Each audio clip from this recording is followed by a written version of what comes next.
My name is Lisa. I had recently turned 40, but sometimes it felt like I was just beginning to understand life. I worked in marketing in a bustling city, which was a far cry from the small town where I grew up and where my past lay, including memories of my ex-husband, Max. I remember the first time I met Max.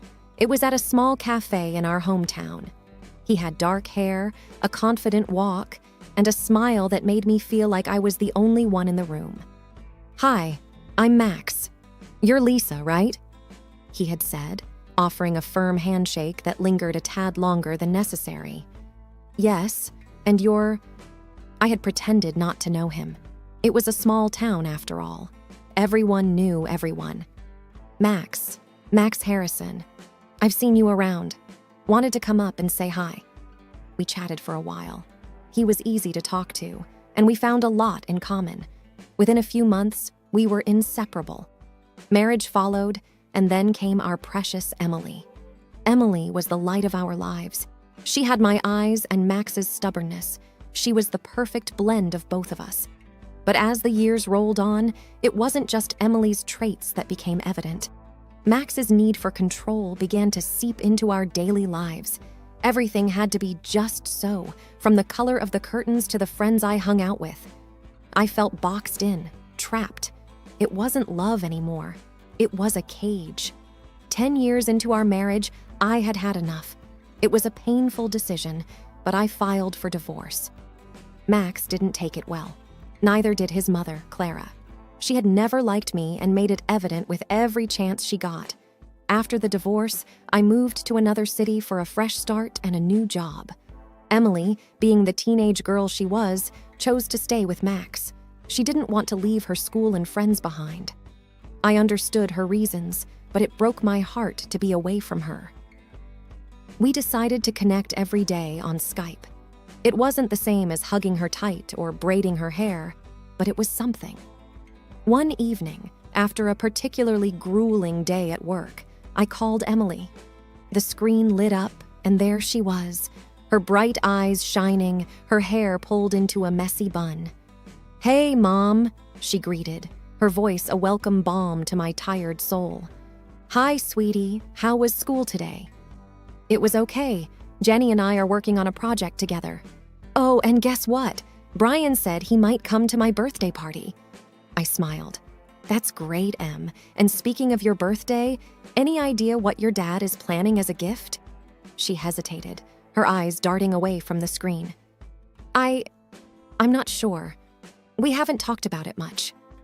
I felt a prickle of unease, but brushed it aside. Maybe she just wanted it to be a surprise. Little did I know, this was the beginning of a whirlwind of events that would change our lives forever. After our call, I couldn't shake the feeling that Emily was hiding something from me. She had always been open about her life, so her hesitance caught me off guard. As I got ready for bed, my mind raced with possibilities. Was she hiding a boyfriend? Was she struggling at school? The next morning, as I sipped my coffee, I decided to do a little digging. I logged into the social media platform where Emily and her friends were most active. Using my mom account, which was really just a profile I created to keep an eye on her without being intrusive, I scrolled through her posts and those of her friends. That's when I stumbled upon it, a post from Emily that made my heart drop to my stomach. It read, "I'm cool, my father will give me plastic surgery for my birthday." The comments below were a mix of shock, excitement, and envy from her peers. I sat back in my chair, aghast. Plastic surgery? She was only 16. I quickly grabbed my phone and dialed Max's number. "Max," I began, trying to keep my voice steady, "is it true? Are you really planning to give Emily plastic surgery for her birthday?" There was a pause, and then his deep voice came through, dripping with irritation. "Why do you care? She's with me now. You made your choice." "It's not about us, Max. It's about Emily. She's just a kid." "She's not a kid anymore," he shot back. "Besides, it's something she wants." I could hear the defensiveness in his tone. "Did she tell you that? Or did you put the idea in her head?" Before he could respond, another voice chimed in. It was shrill and unmistakable. Clara. Yes, we'll get her plastic surgery because she looks too much like you. I was taken aback. Clara, why are you involved in this? She laughed, a bitter sound that made my skin crawl. Why wouldn't I be? She's my granddaughter. Enough, Clara, Max intervened, though there was no real force behind his words. Lisa, stay out of it. Emily's with me now. I won't stand by and let you make such a life-changing decision for her, I replied, my voice firm. Max sighed. She wants this, Lisa. It's not like we're forcing her. But why, Max? Why would she want something like this at her age? I don't have to explain myself to you, he retorted, and ended the call. I sat there, phone in hand, the weight of the revelation pressing down on me. My beautiful daughter, who I had always told was perfect just the way she was considering changing herself, and Max and Clara were encouraging it. Tears blurred my vision. I needed to do something. I had to talk to Emily, understand her perspective. Maybe, just maybe, I could make her see that she didn't need to change herself for anyone. Upon arriving in my hometown, the nostalgia of the familiar streets and places was overpowering. Still, my focus remained unwavering. I had to speak with Emily. Our chosen spot was Daisy's Delight, a cafe filled with memories of our shared times. Hey, Em, I began gently when she arrived, her presence filling me with both relief and anxiety. Mom, she said with a note of surprise in her voice. What are you doing here? Taking a deep breath, I decided to tackle the subject head on. I saw your post about the plastic surgery. Almost immediately, her face transformed from surprise to frustration. Why can't you just stay out of my life? Why do you always have to meddle? She shot back. Taken aback, I tried to explain. Em, I'm just concerned. It's a big decision. She slammed her hands on the table, drawing a few glances from nearby customers. This is my life, Mom. You left. You moved away and left me with Dad. You don't get a say in this. Emily, I tried to keep my voice steady. This isn't about us or where I live. It's about making sure you're not making a decision you might regret. She glared at me, her eyes glistening with anger. Dad and Grandma Clara think it's a good idea? Maybe if you were around more, you'd understand. I'm here now, I said quietly, trying to bridge the gap widening between us. And I just want what's best for you. She pushed her chair back abruptly. You always say that, but all you do is control everything, just like with Dad. Without another word, she stormed out of the cafe, leaving me stunned and worried amidst the remnants of our confrontation. The weight of our argument hung heavily on me. I couldn't shake the feeling of guilt and confusion. Was I being too controlling, or was I genuinely trying to protect Emily from a decision she might regret? As I pondered this, an idea struck me. Perhaps if Emily heard from people who loved her and saw her for the beautiful person she was, she might reconsider. Returning to my hotel room, I pulled out my laptop and signed into my social media account. I selected a beautiful picture of Emily and me from one of our recent vacations. The sun was setting, casting a golden hue, and our smiles were genuine and wide. With a deep breath, I typed, "My beautiful daughter, Emily. So proud of her every day. Every time I look at her, I see perfection. I see strength, intelligence, and beauty inside and out." Hitting post, I felt a mixture of hope and anxiety. The minutes felt like hours as I waited for reactions to come in. The first comment appeared from my college friend Sarah. Emily has grown into such a beautiful young lady. She looks just like you, Lisa. Both gorgeous. Then another from my cousin Mark. Wow, time flies. Emily's a spitting image of you when you were her age. Absolutely stunning. More comments poured in, each one praising Emily for her natural beauty, intelligence, and charm. Feeling a little better, I decided to call my best friend Jane for some advice. "Hey, Lisa," Jane answered. "How's everything?" "Hey, Jane, it's been rough," I began, explaining the situation. Jane listened patiently, then said, "You know, kids at Emily's age are often influenced by so many factors. Peer pressure, the desire to fit in, and sometimes, unfortunately, by family too." "I know," I replied, "but I just want her to see how amazing she already is. You've done your part. Sometimes affirmation from others can be powerful. Let her see how others view her." And she was right. Later that evening, my phone buzzed with a new message. It was from Emily. "Hey, Mom, I saw your post," her message began, "and I read all the comments. It's a lot to take in." I replied immediately, "I just wanted to remind you of how many people love and appreciate you for who you are." There was a pause before she wrote back, "Thanks, Mom. I've been thinking a lot. Can we meet tomorrow?" Relief washed over me. "Of course, Em. Anytime." It was a small victory, but it was a start. The power of kind words and affirmation had managed to pierce through the cloud of confusion and doubt, if only just a little. The sun was high in the sky as I approached the house where I once lived. My memories of it were interlaced with emotions, both fond and painful. I took a deep breath and rang the doorbell, bracing myself for the confrontation. Clara, with her signature tight bun, answered the door. Her eyes narrowed at the sight of me. "Lisa," she remarked, her voice cold. "I need to speak with Max," I said, meeting her gaze with determination. Before she could retort, Max's voice came from behind her. "Let her in, Mom." Stepping into the familiar living room, I felt a rush of past memories. But there was no time for sentimentality. "We need to talk about Emily," I began. Max, his face betraying a mixture of annoyance and defiance, said, "I knew you'd have something to say about it." "Why the surgery, Max?" I asked, trying to keep my voice even. "She's just a child." He exhaled sharply, his gaze unwavering. "She looks too much like you, Lisa." I was taken aback. What does that even mean? Clara, never one to stay silent, added, "Every time we see her, we're reminded of you, of everything that went wrong." "I want her to be her own person, not your shadow," Max declared, his tone biting. "I don't care if this isn't what Emily wants.